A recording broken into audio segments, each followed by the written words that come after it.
என் பேர் சுந்தர். நான் சென்னையிலேருந்து வந்திருக்கிறேன். நான் மது ஒழிப்பு போராட்டம் முன்னெடுப்பு பண்ணி செஞ்சுட்டு வந்துட்டு இருக்கோம். உங்கள் பையன் ஆகாசம் தான் அவர் உயிரிழந்த ஒரு செய்தியை வந்து பத்திரிகை மூலம் அறிஞ்சுக்கிட்டேன். சரி, அதான் அவங்களை பார்த்துட்டு என்ன சூழல் தெரிஞ்சுட்டு கொண்டு வந்திருக்கிறேன். எப்படி ஆச்சு இந்த சம்பவம், இந்த மாதிரி விஷயங்களுக்கு பயன் இருக்காது, இந்த மாதிரி அதை பற்றி கொஞ்சம் சொல்ல முடியுமா? ஜனவரி ஒரு சின்ன பிரச்சனையில என் பையனை அரெஸ்ட் பண்றாங்க. அரெஸ்ட் பண்ண 6ஆம் தேதி அரெஸ்ட் பண்றாங்க 11 மணிக்கு. அதுக்கு இடையில காலையில என்னையும் என் கணவனையும் வந்து இன்ஸ்பெக்டர் குமாரவேல் பாண்டியனும் புகழ் 2 பேர் வந்து எங்க 2 பேரையும் போலீஸ் ஸ்டேஷன் கூப்பிட்டு போயிருந்தாங்க. கூப்பிட்டு போய் எங்களை காலையில இருந்து அங்கேயே வச்சுட்டாங்க. என்னை ஒரு 12 மணியை போல அனுப்புனாங்க. இவரை அனுப்பவே நைட்டு 9:30 தான் அனுப்புனாங்க. அதுக்கு இடையில தம்பியை வந்து ஒரு 11:30 போல கிழங்காற்று பகுதியில பிடிச்சோன்னு சொல்லி அப்புறமா தான் தெரிய வந்துச்சு எங்களுக்கு. பிடிச்சிட்டு திருப்பி இங்க எங்கேயும் கொண்டு போய் அலக்கழிச்சிட்டாங்க. எங்களுக்கு இன்ஃபார்ம் பண்ணல. அதெல்லாம் இப்ப எங்களுக்கு அடுத்தடுத்து தெரிஞ்சிருந்துச்சு. அங்க எங்க கொண்டு போயிட்டு திருப்பி என் பையனை காலை கீழே ஒரு கல் வச்சு மேல காலை வச்சு அதுக்கு மேல ஈரச்சக்கை போட்டு மேல ஒரு கல் வச்சு ஒரு இரும்பு ராடை வச்சு அடிச்சு காலை உடைச்சிட்டாங்க. உடைச்சு ரத்தமெல்லாம் வெளியில போயிடுச்சுன்னு சொல்லிட்டு அவனை மாணவர் ஜிஹெச் கொண்டு வந்திருக்காங்க. ஆனா எங்களுக்கு தெரியப்படுத்தல. திருப்பி இங்கிருந்து சிவகங்கை கொண்டு போயிருக்காங்க. அப்பயும் எங்களுக்கு தெரியப்படுத்தல. திருப்பி அங்கிருந்து மேல் சிகிச்சைக்காக மதுரை கொண்டு போனாங்க. அப்ப அந்த 7ஆம் தேதி ஒரு 11:30 தான் எங்களுக்கு போன் வருது. இந்த மாதிரி உங்க பையனுக்கு ட்ரெஸ் எடுத்துட்டு வாங்க, நாங்க வந்து மதுரை ஜெயிலுக்கு கொண்டு போறோம் அப்படின்ற மாதிரி எங்களுக்கு போன் பண்ணி சொல்றாங்க. அப்ப இதுக்கு இடையில காலையில எங்க தெரிஞ்சவங்க ஒரு அக்கா வந்து உங்க பையனுக்கு இந்த மாதிரி கால் ஒடிச்சு ஸ்ட்ரெச்சர்ல தூக்கிட்டு போற மாதிரி டிவில நியூஸ் வருது அப்படின்ற மாதிரி சொன்னாங்க.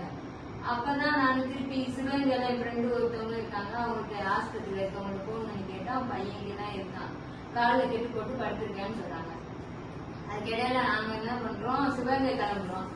அப்ப மானாமதுரை போலீஸ் ஸ்டேஷன்ல இருந்து போன் வந்து நாங்க மானாமதுரை ஸ்டேஷன் உங்க பையனை வச்சிருக்கோம், நீங்க அங்க வாங்கன்னு சொல்லி கூப்பிடுறாங்க.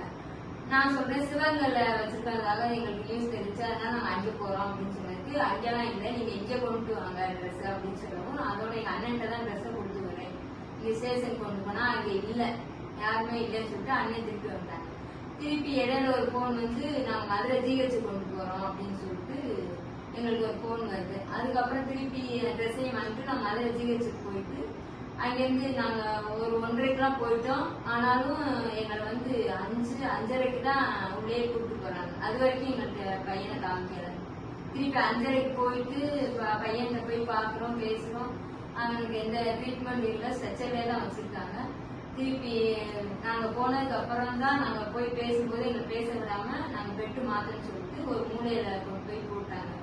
அப்ப போய் திருப்பி அந்த நேரம் தான் பையன்கிட்ட பேசுறேன், என்னப்பா எப்படி ஆச்சு, கால் புடி எப்படி கட்டு போட்டுட்டேன் என்னாச்சுன்னு கேட்கும்போது தான் அவன் சொல்றான், இந்த மாதிரி காலை வந்து கீழே கல் வச்சு மேல காலை வச்சு அதுக்கு மேல ஒரு கல் வச்சு உடைச்சிட்டாங்கம்மா அப்படின்னு சொல்லிட்டு என்கிட்ட சொல்லி அழுகிறேன். நானும் அதோட அழுகிறேன். அழுதுட்டு திருப்பி சரி சாப்பாடு இது சாப்பிட்டியா பண்ணிட்டு, இல்லம்மா காலையில இருந்து சாப்பிடுற அப்படின்னு சொல்லவும் திருப்பி போய் அவங்க சாப்பாடுலாம் வாங்கிட்டு வந்து கொடுக்குறேன். கொடுத்துட்டு திருப்பி எங்க அம்மா என் கூட இருக்கட்டும்னு சொல்றேன். அந்த இருக்க போலீஸ்காரங்க அவங்க இருக்கக்கூடாது, அதெல்லாம் அவங்களை போச்சு அப்படின்னு சொல்லிட்டாங்க. அதோட எங்களையும் ரொம்ப நேரம் பேச விடாது, நீங்க போங்க எங்களை இதுல கேமரால பாத்துட்டு இருக்காங்கன்னு சொல்லிட்டு எங்களை அனுப்பிட்டாங்க.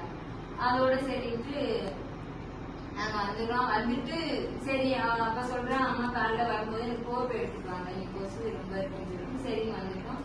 திருப்பி காலையில நானும் ஹஸ்பண்ட் எல்லாரும் போவோம் அப்படின்னு சொல்லிட்டு பையனை பார்ப்போம் அப்படின்னு சொல்லிட்டு பேசிக்கிட்டு இருக்கோம். அந்த நேரத்துல ஒரு 6:45க்கு போன் வருது. போன் வந்து எங்க பையனுக்கு சீரியஸா இருக்கு அப்படின்ற மாதிரி ஒரு போன் வருது. எங்க குழந்தைனுக்கு போன் பண்ணி அவங்க மூலமா எங்களுக்கு போன் பண்ணி எங்களுக்கு தெரியப்படுத்துறாங்க.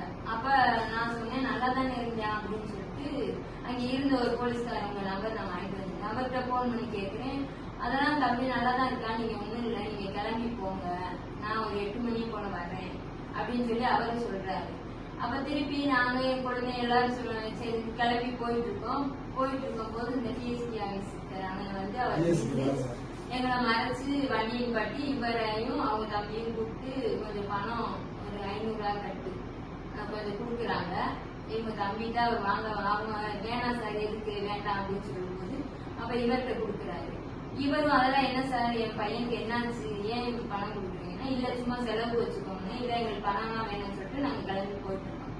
போயிட்டு திருப்பாசத்திட்ட போகும்போது ஒரு போன் வருது உங்க பையன் இறந்துட்டான் அப்படின்ற மாதிரி போன் வருது. நாங்க அங்கேயே வண்டியை நிப்பாட்டிட்டு இவர் தான் டிரைவிங் பண்ணாரு இவரால ஓட்ட முடியல அதோட நிப்பாட்டிட்டு அங்கேயே கீழே உருண்டு அழுதுட்டு இருக்காரு ரோட்ல நாங்களும் அழுதுட்டு இருக்கோம். அப்ப திருப்பி ஒரு போன் வந்து இதுல உயிர் இருக்கு நீங்க வாங்க அப்படின்னு சொன்னோம்னா திருப்பி நாங்க வண்டி ஏறி போறோம். போகும்போது இங்க ரிங் ரோடுல போகும்போது இவருக்கு ஒரு போன் வருது இந்த மாதிரி ஆகாஷ் அப்பாவா நீங்க இந்த மாதிரி உங்க பையன் இறந்துட்டான் உங்களுக்கு தெரியுமா அப்படின்னு சொல்லவும் அங்கேயும் நிப்பாட்டி ஒரே அழுக அப்படின்னு சொல்லி அழுதுட்டு இருக்காரு. திருப்பி அதோட நாங்க கிளம்பி குழந்தைய சரி சமாதானப்படுத்தி வா சீக்கிரம் போகணும்னு சொல்லிட்டு கூட்டிட்டு போறாரு. போனா அந்த ஹாஸ்பிட்டலையும் தாண்டி மாற்று வைக்குவாங்கன்னு சொல்லி சொல்றாங்க. அப்ப நான் சொல்றேன் இங்கதானே ஆஸ்பத்திரி வச்சிருந்தாங்க எதுக்கு நீங்க மாற்று வைக்க போவீங்க அப்படின்னு சொல்லி கேட்கிறேன். இல்ல அங்கதான் வர சொல்லான்னு சொல்லிட்டு நேரம் அங்க போயிட்டு எங்களை காமிக்கவே இல்லை பையனே. நான் போய் அழுது கத்துறோம் எங்களை காமிக்கிற திருப்பி சாயந்தரம் 5 மணிக்கு மேலதான் எங்க பையனை காமிக்கிறாங்க.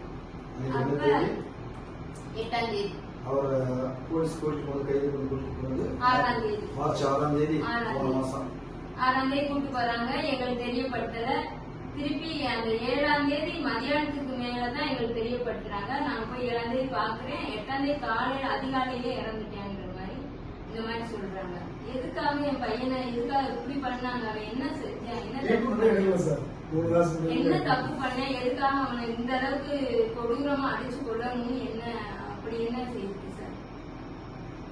அவன் உடம்புலயும் 28 காயம் இருக்குன்னு சொல்லிட்டு போஸ்ட்மார்டம் ரிப்போர்ட்லயும் வந்திருக்கு. அப்ப அந்த அளவுக்கு சித்திரவதைப்பட்டிருக்கு என் பையன் என்ன செஞ்சான். பையனுக்கு வயசு எவ்வளவுமா? 26 வயசு. என்ன படிச்சிருக்காங்க? பிஎஸ்சி கம்ப்யூட்டர் சயின்ஸ் முடிச்சிருக்காங்க. இதுக்கு முன்ன காவல்துறைக்கும் அந்த பையனுக்கு ஏதாவது அந்த கேஸ் இல்ல ஏற்கனவே இங்க பஸ் ஸ்டாண்டு பழைய பஸ் ஸ்டாண்டு உள்ள வர இடத்துல பிளாக்ல சரக்கு எல்லாம் விற்பாங்க. அதுல போய் நான் கொஞ்சம் கேட்பேன் எதுக்கு எங்க ஏரியாவுக்குள்ள வந்து விக்கிறீங்க கள்ளச்சந்தைன்னு சொல்லிட்டு அது தெரியாம விற்கிறாங்க. ஆமா காலையில 4 மணில இருந்து நைட்டு 12 மணி எப்ப வேணாலும் கிடைக்கும். அந்த மாதிரி அவரு இந்த மாதிரி விற்கவும் இத போய் அவன் கஞ்சா அது எல்லாம் தான் விற்கிறாங்க. ஆமா அந்த மாதிரி விற்கவும் இந்த பையன் போய் எதிர்த்து கேட்பேன் எதுக்கு எங்க ஏரியாவுக்குள்ள கொண்டு விற்கிறீங்க உங்க ஏரியால போய் விற்க வந்தானே அப்ப எங்க பசங்க கேட்பேன். அவங்க போன் பண்ணி இந்த மாதிரி உங்க பையன் வந்து கேட்பேன் அப்படின்னு சொன்னா நாங்க சொல்லுவோம் சொன்னா சரிமா நான் போகலன்னு சொல்லுவேன். ஆனாலும் அதை விற்க விடாம கள்ளத்தனமா விற்கிறது அந்த போதை பொருள் சரக்கு பண்றது அந்த விற்கிறவங்க சத்தம் போடுவேன் எதுக்கு எங்க ஏரியாவுக்குள்ள விற்கிறீங்க விற்காதீங்க அப்படின்னு சொல்லுவாங்க. அதுக்கு இடையில இந்த போலீஸ்காரங்களும் என் பையன் மேல கொஞ்சம் கோபமா இருந்துட்டு சும்மா தெருவுக்குள்ள உட்கார்ந்து இருந்தா கூட என் பையனை 10 பேர் உட்கார்ந்து இருந்தாலும் இவனை மட்டும் கூட்டிட்டு போய் ஒரு தடவை கஞ்சா கேஸ் சொல்லிட்டு கூட்டிட்டு போய்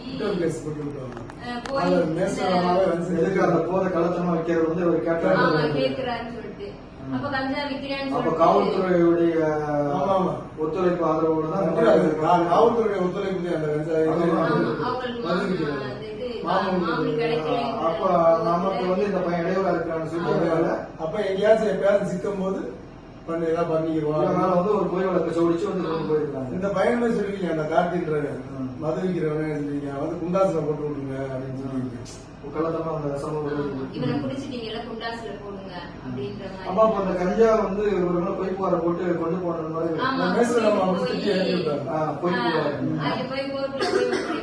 அவங்க கூப்பிட்டு விசாரிக்கும் போது இந்த பையன் கஞ்சா வச்சிருந்தேன் அப்படின்னு சொல்லுவோம். அப்ப அதை காமிங்க அப்படின்னு சொன்னா அவங்க வந்து சீல் அடிச்சு அந்த இதை காமிச்சிருக்காங்க போல. அப்ப போலீஸ்காரங்களையும் இவங்க சத்தம் போட்டு எப்படி சிவில் போட்டது இந்த பையன் வந்து விற்பானா எதுக்கு நீங்க படிக்கிற பையங்களை இப்படி எல்லாம் அவங்கள ஏன் இந்த மாதிரி எல்லாம் பண்றீங்க அவங்க படிச்சு ஒரு வேலைக்கு போகணும் ஏன் இப்படி பொய் கேஸ் போடுறீங்கன்னு போலீஸ்காரங்களையும் சத்தம் போட்டுட்டு தம்பிட்டையும் கேட்டிருக்காங்க. நான் சும்மா உட்கார்ந்து இருந்தேன் இந்த இடத்துல உட்காரக்கூடாதுன்னு 2-3 தடவை சொன்னாங்க. ஏங்க எங்க தெருவுக்குள்ள தானே உட்காந்துருக்கோம்னு சொல்லிட்டு உட்கார்ந்துருந்த ஒரு காரணத்துக்காக கூட்டிட்டு போய் இந்த மாதிரி கஞ்சா கேஸ் போட்டாங்கன்னு சொல்லி அதோட அந்த அம்மாவும் அதாவது கஞ்சா விக்கிறவங்க சரக்கு விக்கிறவங்க விட்டு இதை தட்டி கேட்டவங்க வந்து பொய்யத்தை போட்டு உள்ள போறாங்க. அது நீதிபதி அம்மா போகும்பொழுது ஒரு பொய்யான உனக்கு சோடிச்சு கொண்டு வரீங்கன்னு சொல்லிட்டு அவங்க அந்த தம்பியை வந்து அவங்களே போலீஸ் கொண்டு வந்து ஒரு பொய் புகாரு பொய் வழக்கு அப்படிங்கிறது அவங்களே வந்து கண்டறிஞ்சுக்கிட்டு அந்த பையனை வழி விட்டுறாங்க. அதுக்கு பிறகு மற்ற பிரச்சனைக்கு வந்து இந்த பையனை வந்து கூட்டிட்டு போயிருக்காங்க ஸ்டேஷனுக்கு. கூட்டி கொண்டு போன இடத்துலதான் இந்த மாதிரி அடிச்சு காலை ஒடிச்சு மருத்துவமனையில கொண்டு போய் காலை ஒடிச்சிட்டு இவர் வந்து தப்பிச்சோடையில மேடம் பஸ்ல மேம்பாலத்துல குதிச்சுட்டாரு. அது எல்லா இடத்துலயும் மாவு கட்டுற வேலையை தான் பாருங்க. குளத்துல எல்லா இடத்துலயும் மாவு கட்டு தான் சொல்லிட்டு இருப்பாங்க. ஒரே மாதிரி இதுக்கு நீதி வேணும் சார். எங்க பையனுக்கு நீதி வேணும். இன்னைக்கு 36 நாள் ஆச்சு. இன்னும் நாங்க வந்து எங்க பையனை கூட நாங்க இன்னும் வாங்கல. 36 நாள் ஆச்சு அவர் உயிர் வந்து. இப்ப வர அவருடைய உடல் இங்க எங்க இருக்கு?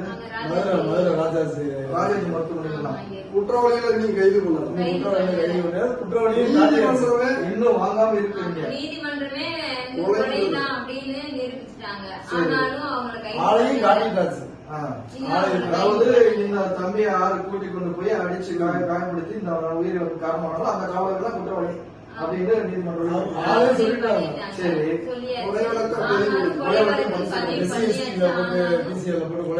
பிசிஆர் வழக்கு இருக்குங்களா? உங்களை அப்ப சாதி ரீதியா சொல்லிதான் அடிச்சிருக்காரு. என்னை ஏத்திட்டு போகும்போதும் அவரு அசிங்கமா திட்டினாரு. அந்த குமாரவேல் பாண்டியன் என்னதான் அவங்க வண்டியில போலீஸ் வண்டியில தான் சாதி ரீதியா துன்பம் இருக்காங்க. ஒரு மகளிரோடு கூட போனாங்க. அசிங்கமான கேட்டாங்க. இதெல்லாம் நீதிபதி வழக்க பதிவாயிருக்கு. அப்ப உங்களுக்கு இதுக்குண்டான அந்த கொலைக்கு காரணமானவர்கள் வந்து நீங்க கைது செய்யணும். அப்பதான் அவங்களுடைய உடலை வாங்கும்போது கோரிக்கை வச்சிருக்கீங்க. இப்ப இன்னைக்கு எத்தனை நாள் ஆச்சு? 36 நாள் ஆகுது. இன்ன வரை அரசு தரப்புல இந்த பகுதி மானாமதுரை ராமநாதபுரம் மாவட்டம் வந்து சிவகங்கை மாவட்டம் மானாமதுரை. கடந்த வருடத்துல நம்ம திருப்புவனம் பகுதியில் கோயிலில் காவலாளியை வேலை செய்த அஜித் குமார் காவலர்களுடைய கஸ்டடி மரணத்துக்கு உயிர் வந்தார்கள். அந்த பகுதி தான் மானாமதுரை. அந்த சம்பவம் நடந்து ஒரு வருடம் ஆனது கூட அந்த சூழ்நிலையில பாருங்க, இந்த இவர்களுடைய பையன் 26 வயசு ஆகாஷ் முதல் நிலை பட்டதாரி வாலிபர். இவங்க அப்பா பேரு என்னங்க? கண்ணன். அம்மா உங்க பேருமா? ஒரே ஆண் பிள்ளை, ஒரே வாரிசு. கொஞ்சம் கூட ஈவ இறக்கம் இல்லாம காவலர்கள் அவர்களை அடித்து காயப்படுத்தி கொடூர சித்திரவதைக்குள்ளாக்குனதுல 26 காயங்கள் பட்டு 28 காயங்கள் பட்டு ரொம்ப துன்புறுத்தப்பட்டிருக்கிறாரு. மருத்துவமனையில கொண்டு போய் வச்சு அங்க அவங்களுக்கு சரியான ஒரு சிகிச்சையும் கிடைக்காம கடைசியில அவர் உயிரிழக்கப்பட்டிருக்கிறாப்புல. இப்ப இந்த உயிரிழப்புக்கு இந்த படுகொலைக்கு காரணமே அந்த காவலர்கள் தான் அப்படின்னு சொல்லிட்டு விசாரணையில அவர்கள் குற்றவாளிகள் என்று சொல்லிட்டு நீதிமன்றம் பதிவு செய்யப்பட்டிருக்கு. ஆனாலும் அந்த காவலர்கள் மீது நடவடிக்கை எடுக்கவில்லை, கைது செய்யவில்லை என்கிற ஒரு கோரிக்கையை முன்வைத்து இன்னும் அந்த தம்பியுடைய உடலை அவர்கள் கொண்டு வராமல் 36 நாட்கள் கடந்தும் இந்த குடும்பம் மீளாத ஒரு துயரத்திலும் வேதனையில் தான் இந்த குடும்பம் உட்பட உறவுகள் இந்த ஊர் மக்கள் தொடர்ந்து இந்த வேதனை அனுபவிச்சுட்டு இருக்கிறாங்க. இது மிகவும் கண்டிக்கத்தக்கது. கடந்த வாரத்தில் தான் சாத்தான்குளம் தந்தை மகனுடைய அந்த படுகொலைக்கு நீதிமன்றம் ஒரு உத்தரவு கொடுத்தது, மரண தண்டனை உத்தரவு. கடந்த வருடத்திலும் இந்த திருப்புவனம் பகுதியில் அஜித்குமார் நடந்த அந்த சம்பவத்தில் கூட இன்னும் அந்த ரத்தக்கரை இன்னும் மீளவில்லை. ஆனாலும் தொடர்ந்து மனமாக பலவித காவல்துறையினரால் பலவித சிறை மரணங்கள் நடந்து கொண்டுதான் இருக்கின்றன. குறிப்பாக இளைஞர்கள், வாலிபர்கள் பல விதத்திலும் படுகொலை செய்யப்பட்டுக் கொண்டிருக்கிற சம்பவம் தொடர்கதையா இருக்கிறது. அதுவும் பெருகி வரும் போதை கலாச்சாரங்களால் பலவித சமூக சீரழிவுகளும் சமூக குற்றங்களும் பாலியல் வன்கொடுமைகளும் தொடர்ந்து மனமாக இருக்கின்ற இந்த சூழலில் அதை தடுக்கக்கூடிய காவல்துறையோ அந்த சமூக குற்றங்களுக்கு துணையாக தான் இருந்து கொண்டிருக்கின்றன. இந்த சமூகத்துக்கு பாதுகாப்பாக இருக்கிறவர்கள் அந்த குற்றவாளிக்கு துணையாக இருக்கிறார்கள். இந்த போதைகளை விற்பவர்களுக்கு இந்த சமூகத்தை சீரழிக்கிறார்கள் என்று எதிர்த்து குரல் கொடுத்தவர் இன்று தண்டிக்கப்பட்டு படுகொலை செய்யப்பட்டிருக்கிறார். தன்னுடைய ஒரே மகனை இழந்து இந்த குடும்பம் எவ்வளவு ஒரு பெரும் பரிதவிப்புக்கு உள்ளாய் இருக்கிறது. இது வேதனையாக இருக்கிறது. இந்த படுகொலைக்கு காரணமான காவலர்களை காந்தியவாதி சசி பெருமாள் ஆதரவு மது ஒழிப்பு போராளிகள் சார்பாக வன்மையாக கண்டிக்கிறோம். இந்த பாதிக்கப்பட்ட இந்த குடும்பத்திற்கு அரசு தரப்பில் உரிய இழப்பீடும் அவர்களுக்குரிய பாதுகாப்பும் அவர்களுக்குரிய நீதியும் விரைந்து வழங்க வேண்டும் என்பதை காந்தியவாதி சசி பெருமாள் ஆதரவு மது ஒழிப்பு போராளிகள் சார்பாக வழிமொழிவதுடன் இந்த அனைத்து வித பாதிப்புகளையும் இவர்களுக்குண்டான அந்த இழப்புகளையும் தோழமை இயக்கங்களுக்கு நான் பகிர்ந்து கொள்கிறேன். இவர்களுக்குரிய நீதி கிடைக்க தோழமை இயக்க தோழர்கள் அனைவரும் குரல் கொடுங்கள், ஆதரவு கொடுங்கள் என உங்கள் அனைவரையும் வருக இந்த குடும்பத்திற்கு ஆதரவு தந்து இவர்களுடைய நியாயமான அந்த கோரிக்கைக்கு நீதி கிடைக்க துணை நிற்க வேண்டும் என்பதையும் வேண்டுகோள் விடுகிறேன்.